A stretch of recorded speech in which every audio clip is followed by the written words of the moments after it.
চলুন আমরা 5 রকমের গোলাপ বানাই আজকের ভিডিওতে। আসসালামু আলাইকুম এভরিওয়ান, সবাই কেমন আছেন? এই যে প্রথম গোলাপটি যেটি আমার হাতে দেখতে পেয়েছেন সেটি অনেকটা রিয়েলিস্টিক একটা গোলাপ হয়েছে। তো এখানে আমি নিয়েছি সুপার সফট ক্লে, যেটা খুবই ট্রেন্ডি এবং খুবই রিজনেবল। যারা ক্রাফটের কাজ করেন তাদের তো এই জিনিস ছাড়া একদমই চলে না। তবে মজার ব্যাপার হচ্ছে কি, আমি আমার ক্রাফটে এই ক্লেটা অনেক পরে ইউজ করেছি। বছর দেড়েক আগে যখন আমার ঘরে প্রথম এই ক্লেটা এসেছিল তখন আমার কাছে এটা খুব ম্যাজিক্যাল একটা কিছু মনে হয়েছিল। আমার বাচ্চাদের খেলার জন্যই নিয়ে এসেছিলাম, আর আমি নিজেও এটা দিয়ে খেলতাম, ওদের সাথে টুকিটাকি করে এটা সেটা বানাতাম। আর এই ক্লেটা বেশ মাইন্ড রিফ্রেশিং মনে হয় আমার কাছে। আমি যখন ধরতাম তখন আমার কাছে মনে হতো আমার মাইন্ডটা কেন যেন রিফ্রেশ হয়ে যাচ্ছে, খুব ভালো লাগছে, ধরতেই ভালো লাগছে, অন্যরকম একটা ফিলিংস হচ্ছে।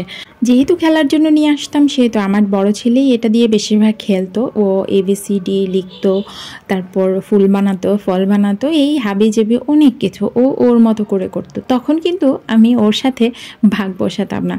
কিন্তু পরে পরে যখন আমার মাথায় আসলো যে এই ক্লেটা দিয়ে যেহেতু এত কিছু বানানো যায়, তাহলে আমার কেন না ক্রাফটিংয়ের মধ্যে আমি এটা ইউজ করি, তখনই বাঁধলো বিপত্তি।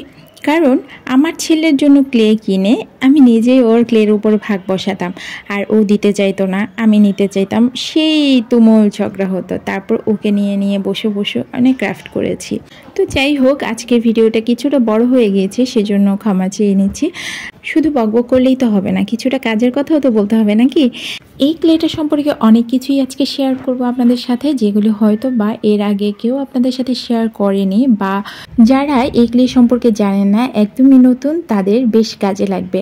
প্রথমে আসি, এটা কি ক্লে? এটা সুপার সফট ক্লে, যেটা এই ক্লেটা ধরতে অনেকটা ফোমি ফোমি লাগে, আর এইটা যখন শুকিয়ে যায় তখন কিন্তু অন্যান্য ক্লের মতো একদম শক্ত হয়ে যায় না, একটা ফোমি ফোমি ভাব থেকেই যায়, আর ভীষণ হালকা হয়ে যায়। এখন আসি, এটা কোথায় পাবেন?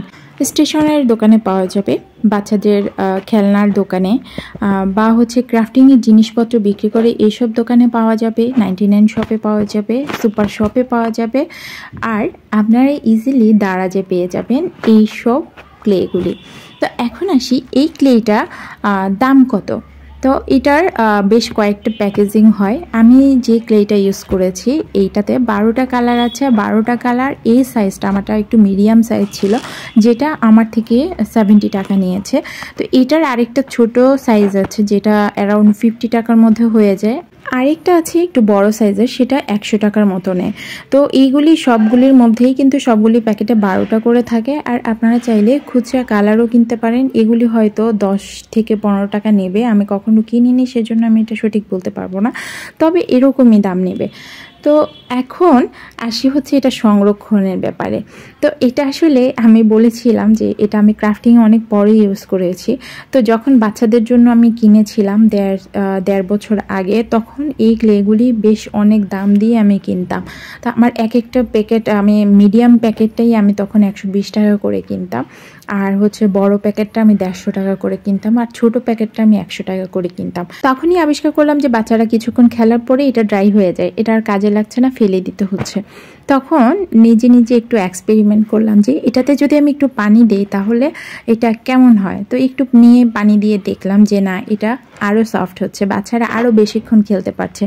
এছাড়াও আমি পরে পরে আরও আবিষ্কার করলাম যে আমি যদি একটু হ্যান্ড ওয়াশ দিয়ে দিই এটার মধ্যে, তাহলে এটা বেশ ভালো ফোমি ফোমি ভাব থেকে যায়। তো আমি এইভাবেই একটা প্যাকেট দিয়ে আমি অনেক দিন বাচ্চাদেরকে খেলতে দিতাম। তো এখন আমি আসলে কি বলবো, আপনারা চাইলে যখনই ড্রাই হয়ে যাবে, এটা বেশিক্ষণ কিন্তু সফটনেস ভাবটা থাকে না, এটা ড্রাই হয়ে যায় খুব দ্রুত। সেজন্য আপনারা চাইলে এই ড্রাই ভাবটা কাটানোর জন্য কিছুটা হালকা হ্যান্ড ওয়াশ ব্যবহার করে নিতে পারেন, বা চাইলে হালকা কিছু পানিও অ্যাড করতে পারেন। তো এর মধ্যে দেখেন আমার কিন্তু বক করতে করতে আমার অনেকগুলি অলরেডি 4 রকমের গোলাপ বানানো হয়ে গিয়েছে। এবার হচ্ছে লাস্ট ওয়ান, এটা হচ্ছে রেইনবো। মানে রেইনবো আমার ছেলের প্ল্যান, এটা হচ্ছে ও রেইনবো অনেক পছন্দ করে, যার জন্য মানে ও যা কিছু করে বেশিরভাগই অনেক সময় রেইনবো কালার দিয়ে করে। তো সেজন্য ও বলল যে আমাকে রেইনবো কালারের একটা রোজ বানিয়ে দাও। তখনই আমি এই রেইনবো কালারের রোজটা বানালাম।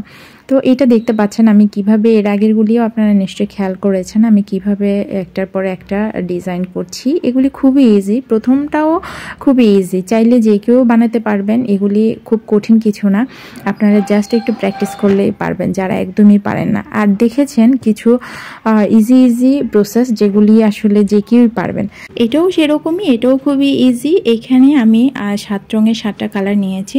7টা কালার নিয়েছি। যে ছোট যে বলটা আমি তৈরি করেছি একদম ভিতরের বেগুনি কালারটা, সেটা একটু ছোট ছিল, তারপরে এগুলি আস্তে আস্তে বড় করেছি।